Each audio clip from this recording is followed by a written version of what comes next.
सबका आप लोग समझते हैं कि जब तक होता नहीं होगा, इलेक्शन नहीं लड़ेंगे, आप भूतों की तरह लोग ओहदे मांग रहे होते हैं।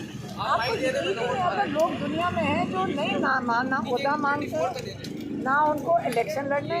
आप समझते हैं इलेक्शन लड़ना कोई बहुत बड़ी फतह होती है। एक सेकेंड, आप ये मेरी बहन है, हाँ मैं, हम अपने भाई के लिए आते हैं। हाँ, आप लोग सारा दिन एक सवाल आपको किसी ने सिखा के भेजते हैं, क्योंकि ये है ना, ये एक वो वाले उनको डेस्परेशन ये कि उनको समझ नहीं आ रही कि ये हो कैसे सकता है कि इलेक्शन नहीं लड़ रहे। तो इलेक्शन लड़ना इस पाकिस्तान का लगता है तो बहुत बड़ा स्टेटस सिंबल है। यही है ना,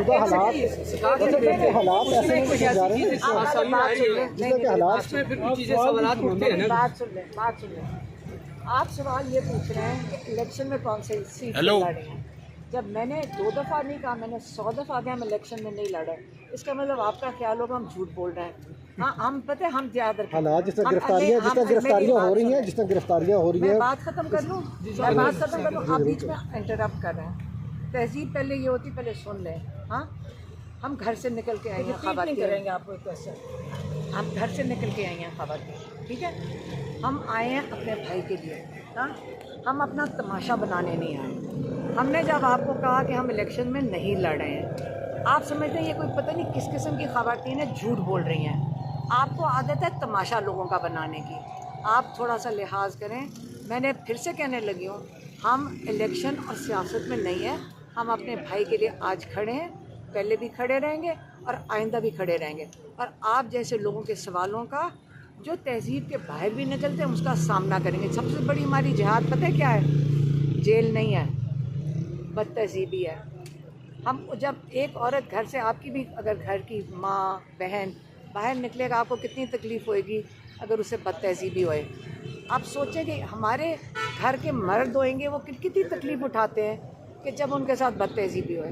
तो मैं आपको सिर्फ सिंपल सा फिर से बताने लगी हूँ, आखिरी। आई होप आपको फिर ना कोई सिखा कर भेजे, बेचारों के चैनल और नौकरियाँ इस पर चलती हैं।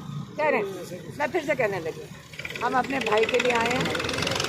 जब तक हम उनको आज़ादी नहीं मिलती, हम हर जगह पे आप लोगों का सामना करेंगे। हमने तो ये आप लोगों का ही सामना किया।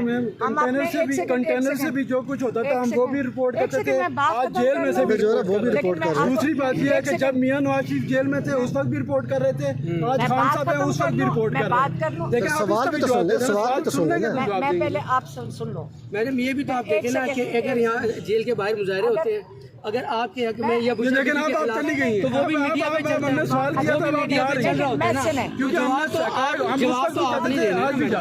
जवाब फिर आप नहीं देना। आप देखें, मेरी बात सुनो, मैं फिर से कहने लगी, आप लोगों की बड़ी मुश्किल नौकरी है। मैं नहीं कह रही हूँ कि आसान होएगी। आपको कोई जवाब लेकर जाना है, आपको कोई सनसनीखेज बनाना है। हम ना इलेक्शन में खड़े हो रहे हैं, ना हम इलेक्शन का प्लान है लड़ने का। जहाँ तक हमारे भाई की बात है, हम उसके चौकीदार हैं, हम उसके साथ खड़े होंगे। हम उसके लिए हर बार उसकी प्रोटेक्शन के लिए हैं। और आपके अगर बच्चे होंगे, आपके खाल घर के लोग होंगे, नहीं खड़े होंगे आपके साथ, सबके साथ खड़े होंगे। इसलिए जब आप इलेक्शन और इन चीज़ों का नवाज शरीफ का पूछते हैं, वो सियासी लोग हैं, हम उनके घर के लोग हैं। जब मरीम नवाज़ की आप बात करते हैं, वो सियासत में है, हम नहीं हैं। जो सियासत में होगा आप उनसे बात करें। आप हमारे से, जो इमरान खान मुझे पैगाम भेजेगा, हमने वो आके आपको बता दिया। और अगर बेइंसाफ़ी हो रही है उनकी डीलिंग में, वो समझ रहे हैं सबसे बड़ी बात क्या है। लेकिन तहजीब और बदतमीजी पे आप हमारे साथ बात करेंगे तो उनके लिए भी बात करेंगे। मैं सिर्फ ये कह रही हूँ, सबसे बड़ी चीज़ पता है क्या है? खान साहब क्या कह रहे हैं? वो समझ रहे हैं हमारी कौम को इन्होंने बेवकूफ़ समझा हुआ है कि एक कोर्ट में गया है, एक दिन में फैसले हो गए, सारे केसेस ख़त्म। दूसरा कोर्ट में यहाँ बैठे हुए हैं और उनका एक तमाशा बन रहा है 180 केसेस के ऊपर। इंशाल्लाह खान साहब फेस करेंगे। खान साहब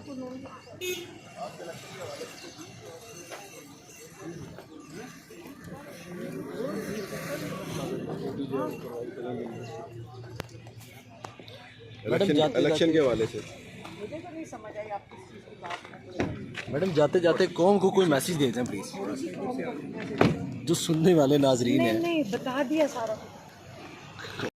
आज है, वैसे तो हम रूटीन में भी आते हैं, लेकिन आज चूँकि एक स्पेसिफिक ऑर्डर था कि साइफर केस में ओपन ट्रायल होगा, तो हम भी इसीलिए आए थे कि ओपन ट्रायल में ऑर्डर यही था कि whoever wish to विश के मुताबिक जो शख्स अंदर जाना चाहेगा उसे जाने दिया जाएगा।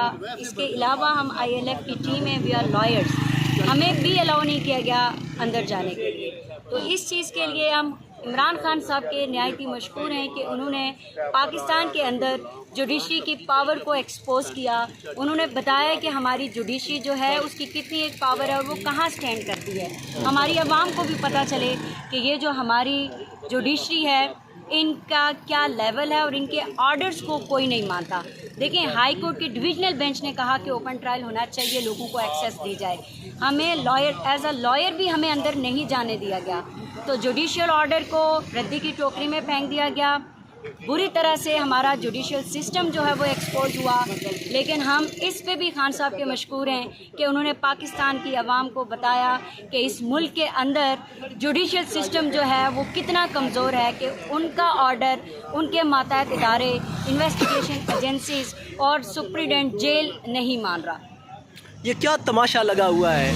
अदालतें ऑर्डर कर रही हैं, जजेस साहबान ऑर्डर कर रहे हैं, एक जेल सुप्रीडेंट जो है वो लाइक जज के ऑर्डर को नहीं मानता, मुंसफ के ऑर्डर को, फैसले को नहीं मानता। ये क्या तमाशा लगा हुआ है पाकिस्तान की अदलिया ने? ये तमाशा 75 सालों से अदलिया ने खुद लगाया हुआ है। अदलिया को खुद सोचना चाहिए कि वो किस लेवल पे स्टैंड करते हैं, उनके ऑर्डर्स की क्या वुक़्त है, क्या होनी चाहिए और क्या उनके ऑर्डर्स की वुक़्त है। जहाँ तक सुप्रिटेंडेंट जेल की बात है तो ये हमारी अदलिया को अपना स्टैंडर्ड मेंटेन करना है, अपना लेवल मेंटेन करना है और अपना नंबर बनाना है। क्या हमारे जुडिशियल सिस्टम को 126 नंबर पे ही रहना है? ये सिस्टम अब चेंज मांग रहा है। ये वही चेंज है जिसकी बात इमरान खान साहब ने की थी। अब मुझे ये बताइएगा, क्योंकि आज अदालत ने ऑर्डर किया था कि पब्लिक को केस की समाअत सुनने की जो है वो इजाज़त होगी, सहाफ़ियों को केस की समाअत सुनने की इजाज़त होगी। सिर्फ 3 सहाफ़ी जो है वो अंदर जाने की जो है वो उन्हें इजाज़त दी गई। आम आदमी जो है वो उन्होंने अपनी मर्ज़ी से लाइका कुछ लोगों को जो है वो अंदर लेकर गए और आप लोग बता रहे हैं कि हम लोग उन्हें नहीं जानते थे। तो ये क्या ये मामला बना हुआ है? देखिए, सुबह सवेरे से हम लोग यहाँ पर मौजूद हैं। मीडिया के आने से पहले से हम लोग यहाँ पर मौजूद हैं। 8, साढ़े 8, 7 बजे के हम यहाँ पर मौजूद हैं। 8, साढ़े 8, 9 बजे जज साहब आए। उसके बाद अंदर जो कोर्ट है वो ओपन हुई। तो कौन से लोग थे? ना मीडिया ने देखा किसी को अंदर जाते हुए, ना हमें एक्सेस दी गई, ना हमारे मीडिया पर्सन्स को एक्सेस दी गई, ना इधर से कोई पब्लिक से फ्रंट गेट से कोई अंदर गया, कोई भी नहीं गया सर। तो हमें नहीं पता कि सुप्रिटेंडेंट जेल ने किस किस को अलाउ किया और कौन कौन अंदर बैठा हुआ था। ये बात इमरान खान साहब ने खुद भी कही है। जो हमें अंदर हमारी टीम गई थी, उन्होंने बताया कि खान साहब ने खुद भी कहा कि ये वो चेहरे ही नहीं हैं जो मेरे हैं। अच्छा, हमें नहीं पता कि ये बड़ी खबर। ये थैंक यू।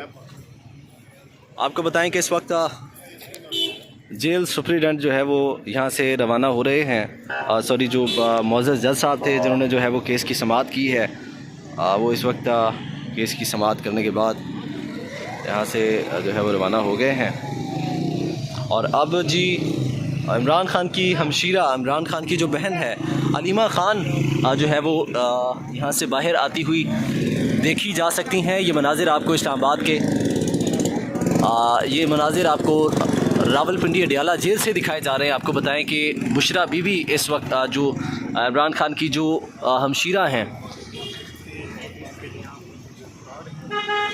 अलीमा खान इस वक्त अडियाला जेल से जो है वो बाहर आ चुकी हैं। और